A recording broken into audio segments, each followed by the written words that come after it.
You just dropped $1,000 on a Sony soundbar. Movie night, action scene, and the bass barely rattles your couch. Is the HT-A5000 actually worth it? Or is Sony charging premium for potential? Check the best price from the link in the description, and hit like and subscribe if honest reviews save you money. Alright, Chart 1, what this thing can actually handle. For movie nights, it scores a 8.6. Dolby Atmos on this bar is genuinely impressive. Height effects feel real, dialogue is crystal clear, mid and upper bass have solid punch. Gaming gets a 7.8. Low latency, great positional audio. But music? A 6.4. Sony locked the EQ. You cannot adjust bass or treble. If the factory tune doesn't match your taste, you're stuck with it. Daily performance. Chart 2. Streaming convenience scores 8.4. AirPlay 2, Spotify Connect, Chromecast.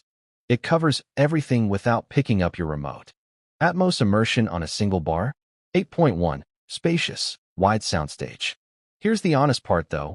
Bass without the optional subwoofer scores a 6.2.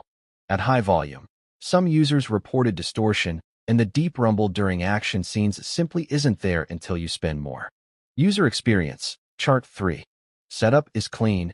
8.3. Plug in. Pair the app. Done. The 360 spatial sound mapping feature scores a 9.1, but only activates when you add Sony's optional rear speakers, which cost hundreds extra. App control scores a 6.8. The Sony Music Center app works, but it's been criticized for being clunky and slow to respond. Chart 4. Who actually should buy this? Sony Bravia TV owners score a 9.2. The HDMI eARC integration with Bravia XR is genuinely seamless. Movie and streaming enthusiasts hit 8.5. This bar transforms any average TV setup. But casual listeners who just want background music? A 5.9. Without EQ control and with the bass limitations, you're overpaying for features you won't use. Final verdict, Chart 5.